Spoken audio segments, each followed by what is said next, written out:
Satu, alladzina hum fi salatihim khashi'un.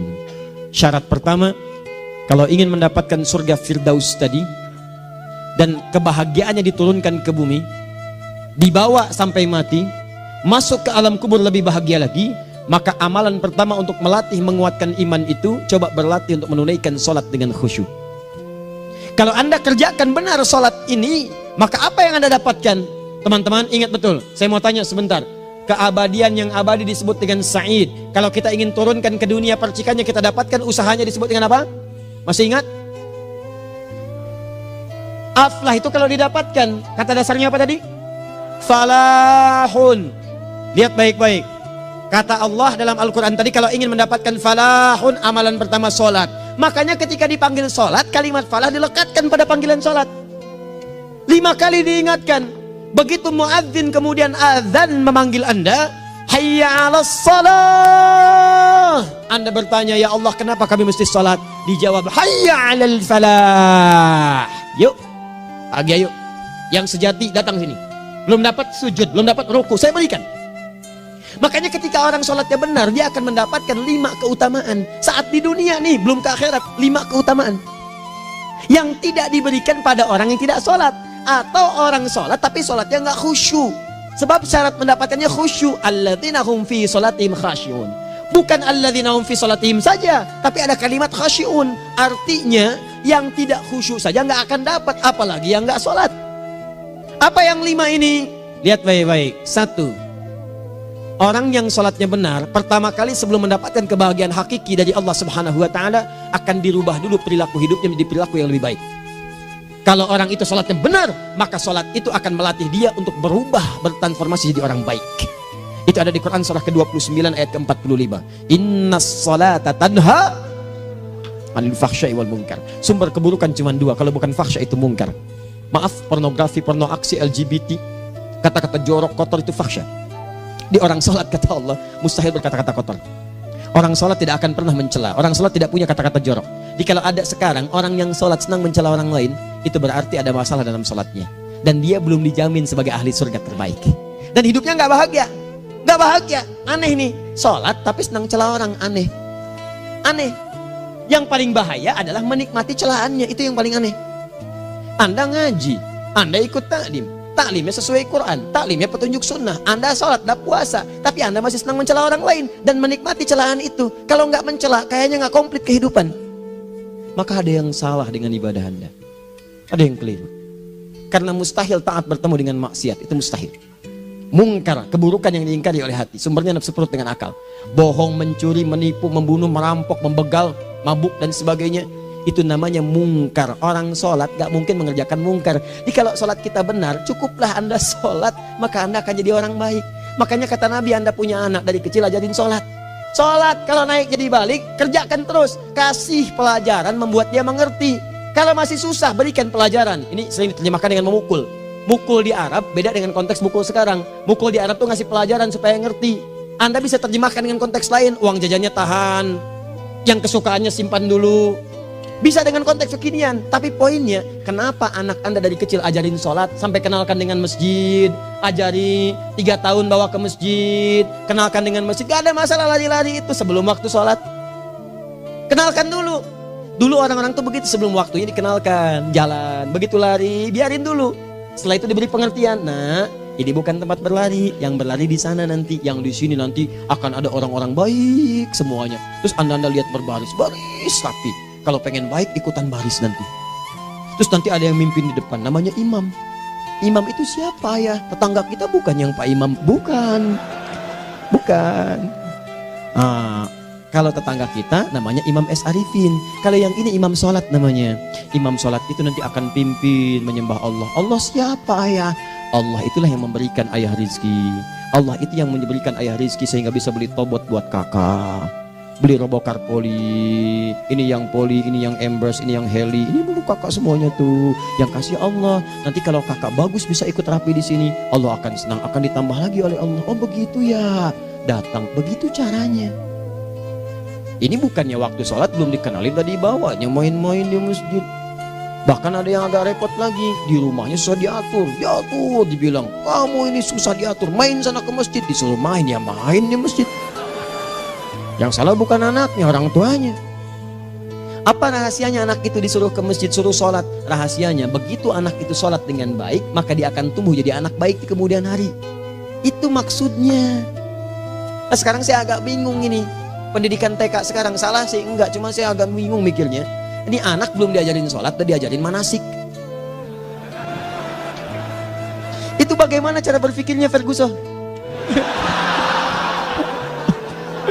Agak repot saya mikirnya tuh. Ya, walaupun salah sih enggak, cuma saya bingung gitu. Kenapa nggak dikerjakan tahap yang pertama dulu? Tangga itu kan berurutan, nggak bisa Anda lompat langsung ke 5. Kan 1, 2 belum terlewati. Jelas ya? Nah, ini gambarannya. Sholat nih. 1 pasti baik. Jadi kalau sekarang sholat, lisan belum baik, mata belum baik, sampai ke kaki, berarti ada yang salah sholatnya tuh. Ada yang nggak tepat. Tangan sembarangan, snack orang ngambil. Awas. Tuh sendal orang, mau wudhu nggak ada sendal, pakai sendal orang. Udah bilang belum? Kehujanan pakai payung orang. Udah bilang belum? Ya kan gampang Ustaz. Ini kan juga mungkin diikhlaskan karena Allah. Ya ikhlas, cuman pakainya belum minjam. Bagaimana kalau sedang pegang payung itu keluar, Anda meninggal? Nah, coba mikirin ke situ.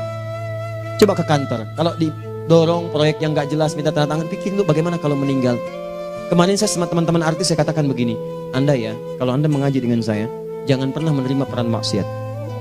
Walaupun itu sekedar adegan, tapi itu maksiat. Kalau bayangkan ketika Anda memerankan itu, Anda diwafatkan oleh Allah Subhanahu Wa Taala. Maka demi Allah saya katakan tidak ada faedahnya Anda ngaji sekarang, ngaji besok. Ketika Anda menerima peran itu, Anda wafat dalam keadaan bermaksiat di hadapan Allah Subhanahu Wa Taala. Maka saya pun katakan pada Anda, ayo belajar yang betul. Pahami, bangun sholat, belajar, dalami seperti orang tua kita dulu. Tinggalkan nyontek, budaya yang gak jelas. Rasakan ketika nyontek Anda wafat. Apa yang Anda dapatkan? Di Libya itu, kalau nyontek, di Libya ya, saya pernah sekolah di Libya nih. Itu kalau nyontek, dibiarin aja dulu. Dan rekornya 100% ketahuan. Begitu sudah selesai, cuma jeda 2 jam, langsung ada panggilan. Si Fulan silahkan datang ke kantor. Apa yang disediakan di kantor sudah siap. Anda diberi waktu 2 jam dari sekarang, siapkan beres-beres koper Anda. Di sini tertulis Anda akan pulang. Tiketnya sudah lengkap, dikawal 2 orang. Dituliskan di situ anak ini nyontek gak boleh kembali ke sini.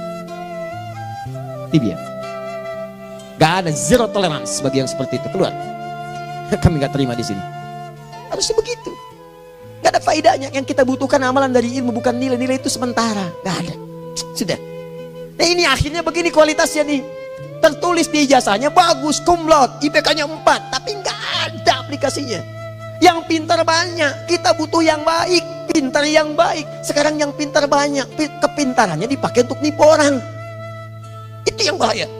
Ahli hukum banyak yang dihukum. Ahli ekonomi tidak bisa mengangkat perekonomian. Apa yang salah? Apa yang salah? Ini yang jadi persoalan. Tapi dasar manusia begitu di sidang mulai pakai peci, pakai baju koko, pakai tasbih, ada yang pakai kerudung. Luar biasa. Nih 2. Orang kalau sholatnya benar, Allah akan berikan ketenangan dalam jiwanya. Tenang hatinya. Jangankan musibah kecil, musibah paling besar pun tenang aja dia. Tenang, dia paham rumusnya. Allahu Akbar. Turun Quran. Surah ke-13 ayat ke-28. Ala bidzikrillahi tatmainnul. Yakinkan pada dirimu, zikir kepada Allah membuat hati tenang. Di antara turunan zikir amalannya adalah sholat. Dari mana taunya? Quran surah ke-20 ayat ke-14. Innani anallahu la ilaha illa ana fa'budni wa aqimis salata lidzikri. Saya Allah, kata Allah ke Nabi Musa. Tidak ada Tuhan selain saya, sembah saya. Bagaimana menyembahmu ya Allah? Tunaikan salat sebagai zikir kepada saya, zikir. Nah, maka kalau Anda sedang tidak tenang, ayo ke masjid. Banyak zikir itu, baca Quran zikir. Quran surah 15 ayat 9. Inna nahnu nazzalna dzikra. Kami turunkan Al-Quran sebagai zikir. Jadi kalau Anda sedang baca Al-Quran, Anda sedang berzikir. Ibu kalau sedang gak tenang, Bu, gelisah, gak enak, gak usah mengeluh, apalagi bikin status gak karuan. Ibu wudhu, ambil mushaf baca. Begitu sedang baca ada ketenangan dalam jiwa. Berdoa, zikir. Kalau sedang gak tenang, besok ada proyek, doa dulu. Doa itu memberikan ketenangan. Makanya doa disebut dengan zikir. Quran surah ke-7 ayat 205.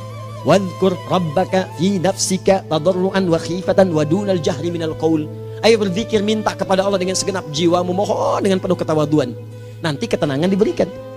Menghafal Quran, baca itu zikir. Quran surah ke-54 ayat 17, 22, 32, 40. Walaqad yassarnal Qur'ana lidzikri fahal mim mudzakir. Menyebut nama Allah, Al-Asmaul Husna itu zikir. Sedang ada persoalan, ya Allah, ya Allah, ya Allah, ya Rahman, ya Rahim, ya Malik, ya Qudus, ya Allah, ya Allah, ya Allah, ya Allah. Zikir. Dalilnya Quran surah kedua ayat 152. Fadhkuruni adzkurkum. Sebut namaku, zikir. Apapun akan mengingatmu. Gimana menyebutnya? Ditafsir di Quran surah 17. Ayat keberapa? 110. Qulidullah awid rahman ayyamma tad'u falahul asmaul husna. Sebut nama Allah. Itu menenteramkan pada jiwa. Sedangkan sholat gabungan dari semua zikir tadi. Bukankah dalam sholat Anda baca Al-Quran? Bukankah dalam sholat Anda menghafal Al-Quran? Bukankah dalam sholat Anda berdoa? Bukankah dalam sholat Anda istighfar? Anda mohon digabungkan semua itu. Amalan sholat menggabungkan semua jenis zikir. Masa Anda nggak tenang juga? Makanya sholat, jangankan sholat ya, tempat sholat itu yang menenangkan. Tempat sholat, tempat paling tenang di muka bumi. Kalau nggak percaya silahkan ya, Anda sebelum masuk ke Istiqomah ini, begitu Anda masuk kan perasaannya beda kan? Lain. Silahkan cek, kalau cari ketenangan datang ke masjid. Masuk, wudhu masuk, sholat 2 rakaat, tenang. Dekat kipas angin, saking tenangnya, plak, ngantuk tidur. Beneran. Enak. Makanya saat Ramadan kalau orang pengen cari ketenangan, lihat. Di perusahaan-perusahaan penuh tuh musola, pada tidur. Ya, mengamalkan hadis palsu. Ya, dia musoim ibadah, tidurnya orang puasa ibadah, hadis palsu. Nah, itu teman-teman. Itu gambarannya tiga. Orang yang salatnya khusyuk benar, itu dijamin langsung oleh Allah Subhanahu wa taala akan dimudahkan semua urusan hidupnya termasuk rezekinya. Ini yang saya katakan. Jadi saya katakan tadi, di akhirat ini, di surga, rezeki tinggal ngambil. Anda kalau benar sholatnya, itu langsung dijanjikan oleh Allah. Rezeki itu nggak perlu Anda banyak pikirkan. Ikhtiar sedikit, datang. Bahkan dari sisi yang tidak Anda duga. Apa dalilnya? Quran surah ke-65 ayat 2 dan 3. Ditafsir di Al-Baqarah ayat 2 dan 3. Wa may yattaqillaha yaj'al lahu makhraja. Ada orang yang meningkatkan takwanya kepada Allah, kami mudahkan urusan hidupnya. Setiap persoalannya diberikan jalan keluar, mudah. Solusi. Setiap ada problematika, ada solusi. Wa yarzuqhu min haitsu la yahtasib. Dan kalau dia ingin mendapatkan rezeki, bahkan kami kirimkan dari sisi yang tidak dia duga. Orang lain capek ini datang lagi, tawaran proyek datang lagi. Utsman tuh Masya Allah kayanya banyak, tapi yang paling dirindukan bukan saat mendapatkan peningkatan omsetnya, yaitu saat dia mendapatkan waktu khusus dengan Allah untuk sholat malam hari, sampai-sampainya sempat sholat tahajud sampai khatam Al-Quran. Abdurrahman bin Auf demikian, Tamim Ad-Dari demikian, sholat karena tahu sholat itu meningkatkan rizki. Karena tahu kuncinya ada di situ, Allah yang punya rizki, disebut dengan Razak, pemilik rizki. Maka saya harus punya hubungan dekat dengan Allah. Kalau sudah punya hubungan dekat, mau apa aja gampang. Belum minta, udah diperhatikan. Silahkan cek, Anda punya hubungan baik dengan bos Anda di kantor. Sebelum Anda minta, beliau udah pikirin tuh, telepon bendahara. Dia udah ngambil belum gajinya? Belum Pak, tambahkan bonus sekian. Kenapa? Karena dia mengawasi Anda. Allah maha tahu dibandingkan dengan bos Anda. Mendekat kepada Allah, semua diperhatikan oleh Allah. Siapa orang takwa itu? Kalimat takwa pertama di Al-Quran Al-Baqarah ayat 2, amalannya ayat 3. Dzalikal kitabu la raiba fihi hudal lil. Siapa mutakin itu? Ayat 3-nya. Alladzina yu'minuna bil ghaib wa yuqimunas shalah. Di gampang. Kalau pengen mudah hidupnya gampang. Biaya nggak mahal, tenaga nggak banyak, tingkatkan takwa nih. Jadi kalau hidup Anda masih susah, di kantor champion, di rumah tangga bermasalah terus, atau sebaliknya, maka boleh jadi kalau gelar Anda tinggi, harta Anda banyak, tapi selalu punya masalah. Bukan Anda kurang hebat, bukan Anda kurang kedudukan, bukan Anda kurang kaya, Anda kurang takwa. Dan yang paling dahsyat, mungkin sholat Anda belum berkualitas. 4. Orang yang sholatnya benar, khusyuk dia. Bahkan saat sholat itu kalau dia minta, maka seketika doanya akan dikabulkan. Tanpa diskusi, langsung seketika. Contoh, Quran surah ketiga ayat 38 sampai 39. Demi Allah saya katakan, Nabi Zakaria punya masalah, masalahnya pelik. Sudah berumah tangga, istrinya divonis monopos, maaf bahkan mandul. Gak mungkin punya keturunan. Maka apa yang beliau kerjakan? Secara singkat beliau sholat. Begitu sholat minta kepada Allah. Hunalika da'a Zakaria rabbah. Di mihrab itu beliau bermohon kepada Allah. Bermohonnya sambil sholat. Qala rabbi habli min ladunka dzurriyyatan thayyibah innaka sami'ud du'a. Ya Allah, mereka katakan saya nggak mungkin punya keturunan. Sekarang saya ingin katakan, ya Allah, saya hanya minta darimu saja, saya nggak akan dengarkan mereka. Ya Allah, mohon engkau maha mendengar, ya Allah. Maha mendengar doa saya. Kalau kepada yang maha mendengar aja nggak mengabulkan, kepada siapa lagi saya mesti minta? Apa yang terjadi? Fanadatul malaikatu wa huwa qa'imun yusalli fil mihrab. turun malaikat mengabarkan, sedangkan beliau masih sholat, belum selesai dalam sholatnya. Sholat khusyuk itu belum selesai sholat aja dikabulkan, doa sudah turun. Sholatnya belum selesai, doa sudah dikabulkan. Annallaha yubashshiruka bi Yahya. Allah kasih kabar gembira, doa kamu didengar, dikabulkan, kamu akan punya anak, namanya langsung dari Allah Yahya. Artinya hidup yang mustahil menurut manusia, lahir seorang dari rahim perempuan yang menepus dan mandul, bayi yang hidup, kata Allah nggak ada yang mustahil bagiku, jadi dan jadi dia.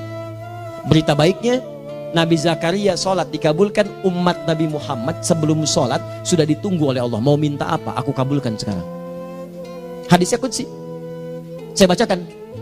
Hadatsana qala Rasulullah sallallahu alaihi wasallam qala Allahu azza wa jalla qasamtu shalah baini wa baina abdi. Kata Allah, saya bagi dua ya salat antara aku dengan hambaku. Wali abdi ma sa'ala. Kalau hambaku benar salatnya, aku berikan apapun yang dia minta sekarang.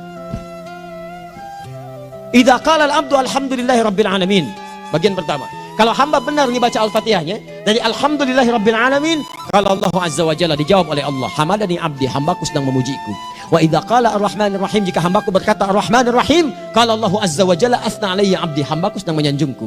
Wa idza qala maliki yaumiddin, qala Allah azza wa jalla majjadani abdi, kalau hambaku mengatakan maliki yaumiddin, kata Allah hambaku sedang mengagungkanku. Perhatikan sekarang.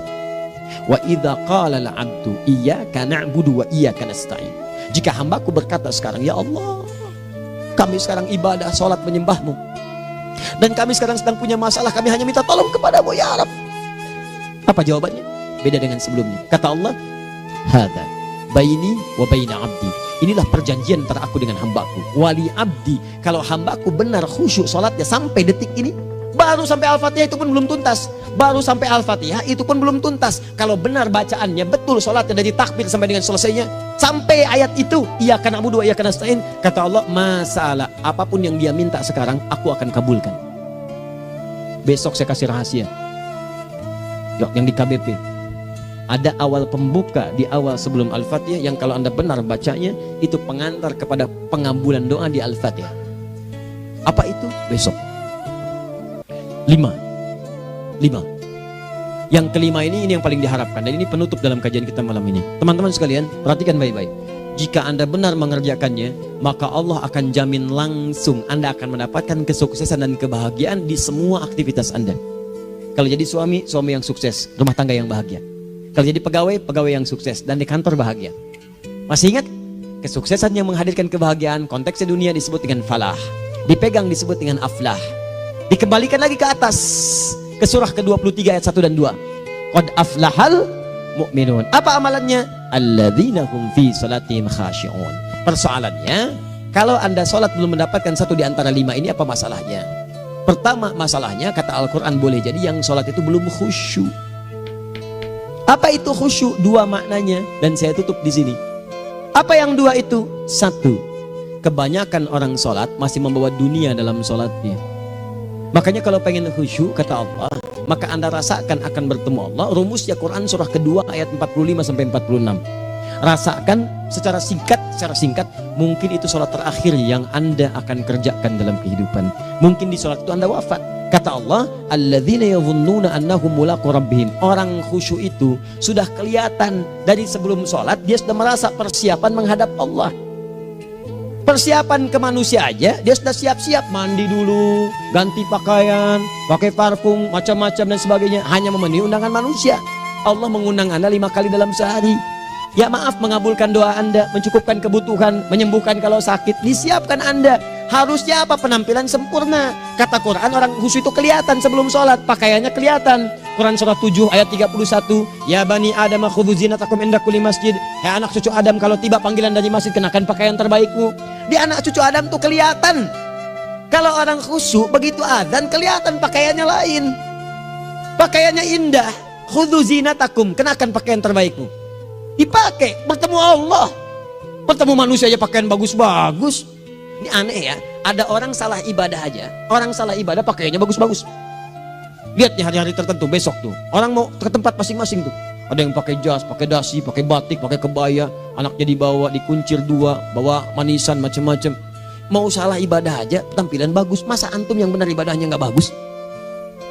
Bedakan. Pakaian futsal, pakaian sholat ganti dengan yang sholat. Ini gimana pakaian sholat pakai pakaian futsal?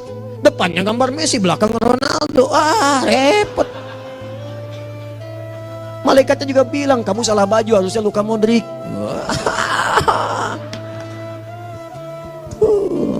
Apalah saya. Nah, yang mau tanya apa? Mourinho dipecat saya tahu. Lagi nganggur sekarang, ditawarin Benfica dia nggak terima. Sekarang jadi dia komentator di Bein Sport. Nanti sebentar lagi dia akan komentar di laga Saudi dengan Qatar dan komentar laga Arsenal dengan yang Sahih. Digantikan oleh Solskjaer. Dia super sub dulu. Ya, super sub. Ya, the baby assassin, ya pembunuh yang berwajah baby face. Masuknya di akhir-akhir, gol.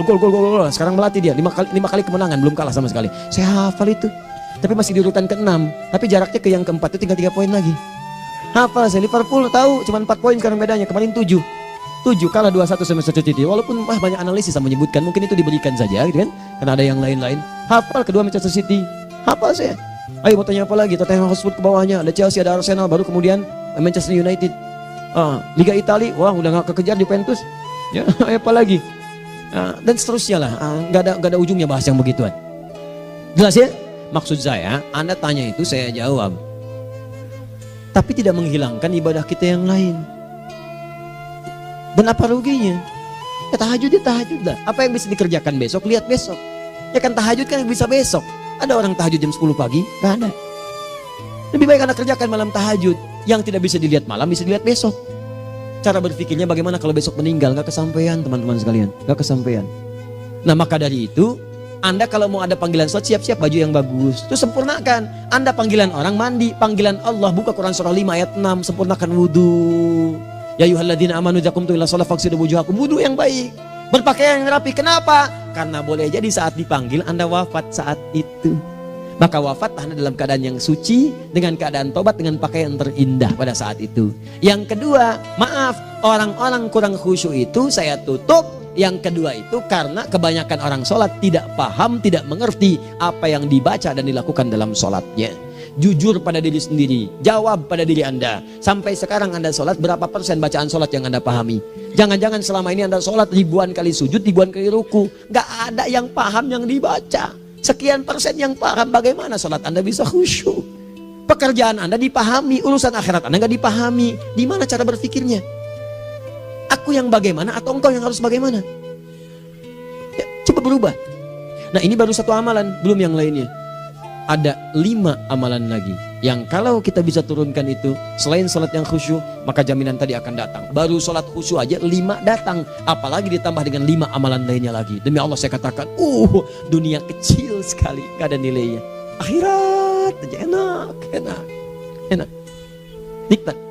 Saya ketemu Ustaz Arifin beberapa waktu lalu, dan kita doakan semoga Allah berikan kesembuhan, kesehatan. Saya datang, biasa kita adamin berdoa, duduk. Bang istirahat, bang butuh istirahat, umat udah nunggu. Dah gak usah mikir yang lain, karena beliau cerita masjid, cerita zikro, cerita mana. Ya insya Allah. Nitipin ini, nitipin itu dan seterusnya. Dan yang paling indah adalah, bang kita saling panggil weekend. Nikmat, gak ada yang senikmat ini. Zikir, Allah, doa. Nah bayangkan sakit tapi masih nikmat gitu. Nikmat. Iya bang, saya paham. Istirahat dulu. Banyakkan nanti orang jengkuk. Saya pamit dulu ya, supaya bisa istirahat, supaya tenang. Lama kita pegangan tangan, ngobrol, saling mendoakan. Itu nikmat. Dan cara berpikirnya kalau sudah pakai iman, semua nikmat. Ada uang nikmat, gak ada uang nikmat, sakit nikmat. Karena cara berpikirnya lain. Nanti kita bertemu lagi, saya terangkan pada Anda.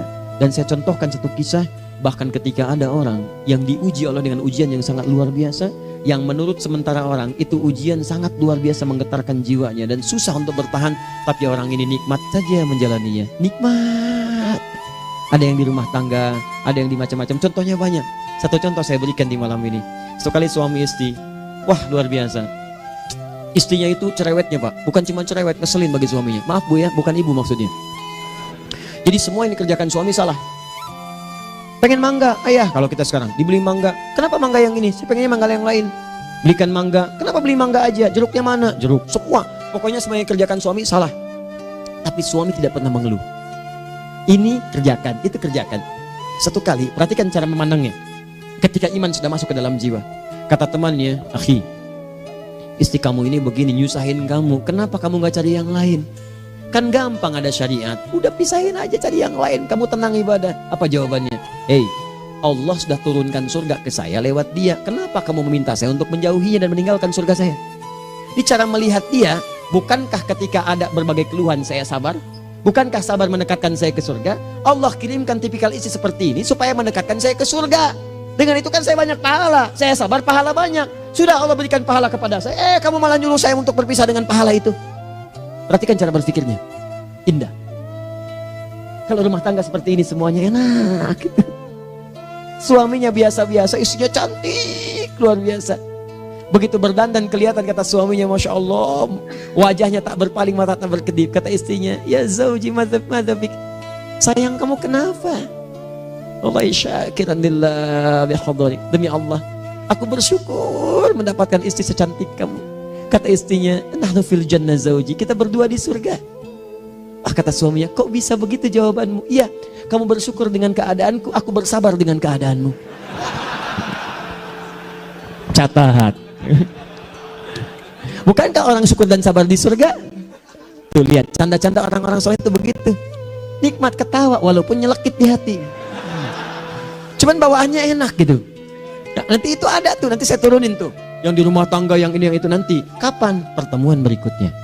Ya, jadi kita cukupkan dulu di malam ini apa yang kita pelajari supaya nanti nggak terlampau banyak kita dapat materi. Cuma sayang sedikit mengamalkan. Saya sudah tuangkan di sini. Banyak saya tuliskan termasuk di keluarga, di macam-macam. Ini saya tulis tapi silahkan Anda baca. Kalau ada manfaat silahkan dapatkan. Kalau ada yang kurang silahkan sampaikan untuk dikoreksi. Semoga Allah muliakan kita semua insya Allah. Sekali lagi, perbaiki hidup. Jangan banyak mainnya. Dan sudah, jangan banyak membuang dengan yang sia-sia apapun yang dihadapi. Sekali lagi, tolong jaga kondusivitas, bantu negara kita, ketertiban, keamanan. Kalau saya menyampaikan sesuatu ada singgungan dengan yang kekinian, itu maksudnya koreksi masukan-masukan supaya diperbaiki. Tapi tetap dalam urusan pemilihan kita punya pilihan masing-masing yang tidak boleh dipaksakan. Jelas ya? Baik, jadi ya saya sampaikan sekali lagi. Pertama, pilih mana? Anda dipaksa harus ikut, atau yang kedua, kita bebas memilih sesuai. Dah. Sudah ya. Jadi kita akhiri. Subhanakallahumma bihamdika asyhadu an la ilaha illa anta astaghfiruka wa atubu ilaik. Wa akhiru da'wan alhamdulillahirabbil alamin. Berjumpa besok sesi terakhir fikih ikhtilaf di Masjid Ar-Rahman Kota Baru Parahyangan. Assalamualaikum warahmatullahi wabarakatuh.